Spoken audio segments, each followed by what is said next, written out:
Hi everyone. So from today onwards we are going to start with your UPSC mains preparation on this channel. These videos are going to be relevant for both your UPSC mains 25 and 26 exam. So आपके mains exam में total 4 GS के papers होते हैं, GS 1, 2, 3, 4. We are going to start with your GS 2 paper. अब आपके GS 2 paper में भी total 4 subjects होते हैं, Polity and Constitution, Governance, Social Justice and IR, International Relations. So we are going to start with your Polity and Constitution subject. Now as discussed in the previous video, हमारी क्या approach रहेगी इस subject को cover करने की. So we are going to take your UPSC mains का official syllabus. अब आपका आप सिलेबस देखेंगे पॉइंट्स फॉर्मेट में लिखा है एंड बहुत सारे कीवर्ड्स हैं. Each keyword is a topic in itself. So what we are going to do is we are going to take each keyword और उस कीवर्ड से हम उस टॉपिक से हम क्या क्वेश्चंस एक्सपेक्ट कर सकते हैं वो हम डिस्कस करेंगे और उनके आंसर्स डिस्कस करेंगे. और ये चीज़ हम रैंडमली नहीं करेंगे. We are going to do a comprehensive mains PYQ analysis. उस एनालिसिस के बाद उस पर्टिकुलर टॉपिक से क्या क्या क्वेश्चंस ऑलरेडी पूछे गए हैं और क्या क्वेश्चंस मेंस के एग्जाम में बहुत क्वेश्चंस रिपीट होते हैं. सो एक तो चांस है आपका क्वेश्चन रिपीट हो उस टॉपिक पे. दूसरा क्या चांस है उसी टॉपिक पे कोई और डायमेंशन पूछ लें. So we are going to take each keyword. उस कीवर्ड के हम PYQs देखेंगे ऑलरेडी क्या पूछ चुके हैं और हम लोग एक क्वेश्चन आंसर फॉर्मेट में उससे क्या क्या क्वेश्चंस एक्सपेक्ट कर सकते हैं उस टॉपिक से वो डिस्कस करेंगे. 2 अप्रोचेज है एक टॉपिक को कवर करने की. एक तो यह है हम उसके बारे में प्रॉपर अच्छे से कॉन्सेप्चुअली पढ़ लें, ठीक है. दूसरी अप्रोच क्या है, हम उसका क्वेश्चन आंसर फॉर्मेट में उसे पढ़ें. अब कॉन्सेप्चुअली पढ़ना आई एक्सपेक्ट बहुत यूट्यूब वीडियोस हैं आपके यूट्यूब पे एंड बहुत कोचिंग वाले अच्छे से प्रॉपर एक सब्जेक्ट को एक टॉपिक को एक्सप्लेन करते हुए वीडियोस डालते हैं. That is already available on your YouTube freely. हम लोग क्या करने वाले हैं, why are these videos different. We are going to study each topic in question answer format. For example एक टॉपिक है आपके सिलेबस में सेपरेशन ऑफ पावर्स. एक तरीका है आप सेपरेशन ऑफ पावर्स को अच्छे से कॉन्सेप्चुअली पढ़ लें, ठीक है. वो तो यह आपने समझ लिया क्या होता है सेपरेशन ऑफ पावर. दूसरी क्या अप्रोच है कि हम उसके क्वेश्चंस रीड करें और उसका आंसर सोचने की कोशिश करें. अब this is what you have to do actually in your mains exam, right. कि आपको एक क्वेश्चन आएगा, आपको ऑलरेडी पढ़ा हुआ वहाँ अप्लाई करना है. So this is going to be our approach. The second model, we are going to take each keyword of a syllabus. We are going to study that topic in a question answer format, right. So अगर आप अपना syllabus देखेंगे, जो पहला topic है आपका GS 2 के paper का वो है इंडियन कॉन्स्टिट्यूशन. अब इंडियन कॉन्स्टिट्यूशन के अंदर बहुत सारे टॉपिक्स हैं. So today we are going to take up your first topic which is historical underpinnings. So Indian constitution historical underpinnings. अब हिस्टोरिकल अंडरपिनिंग्स है क्या टॉपिक. अब इस टॉपिक के अंदर आपके वो सारे एक्ट्स हैं ब्रिटिशर्स जो लेकर आए थे इंडिया में बिफोर इंडिपेंडेंस, राइट. बट क्या हमें वो सारे एक्ट्स पढ़ने हैं, charter act, Pitt's act, Indian councils act, government of India act, क्या हमें वो सारे बाय हार्ट होने चाहिए? नो. सी प्रीलिम्स में हम वो सारे लक्ष्मीकांत का चैप्टर 1 पढ़ते थे, right. But for mains exam we have to be extremely focused on what we are studying. And हमें कैसे पता लगेगा हमें क्या पढ़ना है? By your PYQs. अब PYQs में इस टॉपिक से आपका सिर्फ एक क्वेश्चन आया हुआ है 2016 में. तो the question is, did the government of India act 1935 lay down a federal constitution. Okay, अब ये गवर्नमेंट ऑफ इंडिया एक्ट 1935 पे आ गया. Now how do we know कि हमें कौन कौन से एक्ट्स पढ़ने हैं. एक तो गवर्नमेंट ऑफ इंडिया एक्ट 1935 भी पढ़ना है, पर ये भी क्यों पढ़ना है. Now see a syllabus Indian constitution historical underpinnings. अब हमें सिर्फ उन वाले एक्ट्स पे फोकस रखना है जिनका मेजर इफेक्ट है हमारे प्रेजेंट इंडियन कॉन्स्टिट्यूशन पे. जो पहले चार्टर्स एक्ट आए थे, जो पिट्स इंडिया एक्ट था, उनका डायरेक्ट इंडियन कॉन्स्टिट्यूशन पे कोई इम्पैक्ट नहीं है. सिर्फ 3 ऐसे मेजर एक्ट्स हैं जिनका इंडियन कॉन्स्टिट्यूशन पे इम्पैक्ट है, which are your Indian council act 1909, government of India act 1990, government of India act 1935. So since your syllabus is related to Indian constitution, we are going to study only those acts which have a direct impact or relevance on our Indian constitution. Now the question is, how are we going to study these acts? We are going to cover these acts by 2 questions. मैं 2 question लूंगी. एक question related है आपका 1909 और 1919 वाले act से, और दूसरा क्वेश्चन आपका रिलेटेड है 1935 वाले एक्ट से. So now we are going to start with your question number 1. It says compare the key provisions and objectives of the Indian Councils Act 1909 and the Government of India Act 1990. Straightforward, simple question. All right, इस topic से आपके direct मतलब most chances हैं कि एकदम straight forward question है. ठीक है, तो इससे हमें क्या समझ आया है? सबसे पहले तो हमें कंपेयर करना है 1919 का एक्ट और 1909 का एक्ट. क्या क्या कंपेयर करना है? अब यहाँ दो चीज़ें हैं, उनके की प्रोविजंस कंपेयर करने हैं और उनके ऑब्जेक्टिव्स भी कंपेयर करने. अब यहाँ कुछ एस्पिरेंट्स हो सकता है की डिमांड मिस कर दें, वो सिर्फ उसके प्रोविजंस कंपेयर करके आ जाएं कि 1909 एक्ट और 1919 एक्ट में क्या क्या प्रोविजंस थे, दोनों को कंपेयर कर दें.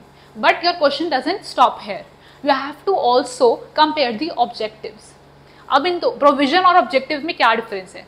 Provisions are the things that were officially implemented कि हाँ, फॉर एग्जाम्पल 1909 एक्ट में आपके सेपरेट इलेक्टोरेट इंट्रोड्यूस करे गए, 1919 एक्ट में उसको एक्सटेंड किया गया, ये एक प्रोविजन था. अब इसके पीछे की फिलॉसफी क्या थी, ऑब्जेक्टिव क्या था ये प्रोविजन इंप्लीमेंट करने का, वो आपको ऑब्जेक्टिव्स में कंपेयर करना है. Two key demands here, you have to compare the key provisions and you have to compare the objectives. Alright, अब एक और चीज देखेंगे, ये कितने मार्कर है? 10 मार्कर है, 150 वर्ड्स का है. Right, so you have to try to keep your answer within the word limit. Now how are we going to start with the introduction? Introduction क्या रखेंगे? अब ये जो इंट्रोडक्शन है ना, आप कोई भी 1909 एक्ट पे क्वेश्चन आ जाए, 1919 एक्ट पे क्वेश्चन आ जाए, you can use this introduction, you can learn this. ठीक है, थोड़ा सा ट्वीक करना होगा क्वेश्चन की डिमांड के हिसाब से. So you are going to start with the Indian council act 1909. Bracket में you can write Morley Minto reforms. हमें एक एडिशनल कि हमें ये भी पता है कि 1909 एक्ट को मॉडल मिंटो रिफॉर्म्स बोलते हैं. So we are going to just simply write it in the bracket. And the government of India act 1919 Montagu-Chelmsford reforms were described as political experiments aimed to introduce limited representative institutions in India. That's it, simple to the point. 20 से 30 words के अंदर आपका introduction. और एक आदत डाल लीजिए, आप इंपॉर्टेंट चीज़ें जब लिख रहे हो साथ साथ अंडरलाइन या बॉक्स करते जाएं. ठीक है, so Morley Minto reforms, Montagu-Chelmsford reforms, political experiments, limited representative institutions in India. So these are your keywords in your introduction. Now how we are going to write the body of this answer. Body के अंदर दो headings बनेगी, comparison between key provisions and comparison between key objectives. So पहली heading जो हमारी है key provisions comparison. अब एक साइड 1909 एक्ट, 1919 एक्ट, किन एस्पेक्ट्स पे डिफरेंशिएट कर रहे हैं वो एस्पेक्ट लिख देंगे. ठीक है, तो since it is your 10 marker और आपके पास दो हेडिंग्स है, अगर आप 5 पॉइंट्स अंडर ईच हेडिंग लिखते हैं that is sufficient, that is more than enough. Now ऐसा भी नहीं है कि आपको पूरी लैंग्वेज इंग्लिश लैंग्वेज में ग्रामर लगाते हो दिस एंड द करके लिखना है. मेंस में आपके पास टाइम की बहुत प्रेशियस होता है, टाइम की बहुत कमी होती है. So you have to write in short, अपना जो कीवर्ड है मेन उस पर एम्फोसाइज रखना है. सो the first aspect on which we are going to differentiate is legislature. अब legislature 1909 वाले एक्ट में आपका क्या हुआ था, legislative councils जो थी वो enlarge हो गई थी, बट स्टिल उनका सिर्फ एडवाइजरी रोल था. बट 1919 एक्ट में आपका बाई कैमरल लेजिस्लेचर इंट्रोड्यूस हुआ था. राइट, सेकेंड इंडियन का रोल.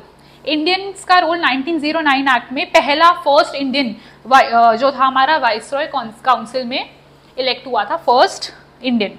सिमिलरली 1919 वाले एक्ट में जो इंडियंस थे, ठीक है, वो मिनिस्टर्स बन गए थे प्रोविंसेस में, इलेक्शंस हुए थे, so Indians became ministers in provinces. So now third point is elections. Elections 1909 act में आपके सेपरेट मुस्लिम इलेक्टोरेट्स इंट्रोड्यूस हुए. वहीं 1919 एक्ट में आपके वो कम्युनल इलेक्टोरेट्स को मेंटेन किया गया, साथ ही आपकी limited franchise. So there was limited voting power given to people. There were limited voting powers given to people. So आपका फोर्थ है budget power. Budget power में so the people who were in the legislature they could discuss but not vote. But 1919 वाले act में the ministers could vote on transferred subjects. So there were two kind of subjects, transferred subjects and reserved subject. जो reserve subjects थे वो exclusively जो आपका governor general था उसके under control थे, बट जो ट्रांसफर्ड सब्जेक्ट्स पे उन पे वोटिंग पावर मिल गई थी हमारे मिनिस्टर्स को। Then we have provincial power. Provincial power जो 1909 एक्ट था उसमें सेंट्रलाइज्ड कंट्रोल था, प्रोविंसेस को इतनी ऑटोनॉमी नहीं मिली थी। पर 1919 वाले एक्ट में डायरार्की इंट्रोड्यूस हुई, जिससे कि और कहाँ इंट्रोड्यूस हुई, सेंटर पे नहीं प्रोविंसेस में। सो इससे हमारे प्रोविंसेस को कुछ हद तक ऑटोनॉमी और पावर मिली। So these are the 5 aspects on which you can differentiate between the Indian Councils Act 1909 and Government of India Act 1919. Now the second heading we are going to discuss. So now second heading of your answer would be key objectives comparison. Same पहले वाले comparison की तरह 1909 Act, 1919 Act और aspect. अब यहाँ aspects हमारे पास 4 हैं. So the first one is context. किस context में आपका 1909 वाला Act और 1919 वाला Act introduce किया गया? So if you see the timeline 1909, अब आपको अगर ध्यान हो 1905 में हमारा पार्टीशन ऑफ बंगाल चल रहा था, राइट? एंड इसी टाइम पीरियड के आसपास इंडिया में बहुत सारे रेवोल्यूशनरी कैंपेन्स और मूवमेंट्स चल रहे थे। सो ब्रिटिशर्स का मोटिव इस एक्ट से सिर्फ इंडियंस को शांत करना था, उन्हें काइंड ऑफ अपीज करना था कि उनको थोड़ा सा एक डमी पावर दे देंगे, not real power but a dummy power, जिससे वो लोग थोड़ा कूल डाउन हो जाएंगे।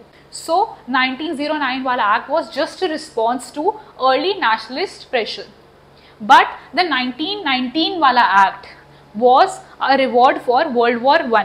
So जब World War I 1914, 1915 के आसपास ब्रिटिशर्स को इंडियंस का सपोर्ट चाहिए था, बट इंडियंस ने अपनी डिमांड रखी थी कि हमें कुछ रियल पावर चाहिए अपने पास।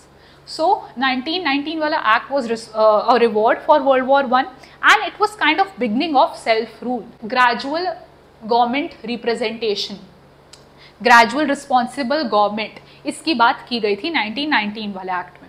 Alright, the first aspect is context. So the second one is representation. अब Britishers का objective representation 1909 act और 1919 act में क्या शो होता है? So under 1909 Act, the objective of Britishers was to include just moderates and give them minimum real power. मतलब कोई उनको मेजर पावर नहीं दी गई थी हमारे 1909 Act में। वहीं 1919 वाले एक्ट में आपका एक लिमिटेड रिस्पॉन्सिबल गवर्नमेंट इंट्रोड्यूस हुई थी और यहाँ पे हमारे लिमिटेड रिप्रेजेंटेशन भी थी इंडियंस की इन अ लेजिस्लेचर। सो यहाँ पे रिप्रेजेंटेशन इंक्रीज हुई है 1919 एक्ट में। अब थर्ड वाला इज कम्युनल स्ट्रैटेजी। अब 1909 एक्ट में सेपरेट इलेक्टोरेट इंस्टीट्यूशनलाइज हुई, ये हम अपने प्रोविजंस में भी लिख चुके हैं, बट यहाँ का ऑब्जेक्टिव क्या था? To divide the unity of Indians. क्योंकि यहाँ अगेन एज वी डिस्कस 1909 के टाइम के आसपास एक हिंदू मुस्लिम यूनिटी अच्छे लेवल पर दिख रही थी, उनको इसको ब्रेक करना था। तो that was their objective, to divide the unity. 1919 वाले एक्ट में वो चीज़ मेंटेन हुई, वो चीज़ एक्सपैंड हुई, कम्युनल डिवाइड और रिप्रेजेंटेशन। अब ब्रिटिश इंटेंट आपका क्या है? The last point, British intent क्या था 1909 एक्ट में? To just contain unrest, preserve control. मतलब सिर्फ रोकना है इंडियंस को प्रोटेस्ट वगैरह करने से, पर कंट्रोल तो हमारे पास ही रहेगा। उनका तब कोई इरादा नहीं था कि हाँ हम इंडियंस को पावर देंगे। So it was the objective, their intent was to contain unrest but preserve the control. वहीं 1919 वाले एक्ट में इट वॉज कंट्रोल्ड लिबरलाइजेशन, मतलब थोड़ा लिबरल हुए वो पावर्स को लेकर, पर कंट्रोल्ड फॉर्म में। And to test Indian administration, यहाँ पे उनका एक तरीके से ब्रिटिशर्स वांटेड टू टेस्ट कि क्या इंडियंस को पावर दे देंगे तो वो रिस्पॉन्सिबली अपनी कंट्री को संभाल पाएंगे ही भी नहीं। So that was British intent of 1919 act. And here we are completed with the addressing the demand of the question. 2 headings बनानी थी, ऑब्जेक्टिव्स का कंपैरिजन और प्रोविजन का कंपैरिजन। हो गया, ठीक है, सिंपल टू द पॉइंट रखनी है चीज़ें। And these 3 acts are only important for your exam 1909, 1919 and 1935। So अब एक बार कंक्लूजन देख लेते हैं। We would keep the conclusion simple as we have addressed the demand properly in the body of the question. So the conclusion will go something like, together the acts reflected Britain's gradual and strategic constitutional adaptation to Indian political demands. Simple कि कैसे Britain ने gradually और strategically एक smart तरीके से Indians की जो एक कॉन्स्टिट्यूशनल मतलब हमारी जो डिमांड्स थी अपने कॉन्स्टिट्यूशन और अपनी पावर्स को लेकर, वो ग्रेजुअली और स्ट्रैटेजिकली कैसे इन दोनों एक्ट्स के थ्रू पूरी करी, right. So this will be the conclusion of our answer. We will move on to the next question. I think the video is getting a little bit longer, so maybe we will discuss the second question in the next video. The second question will be related to the Government of India Act 1935.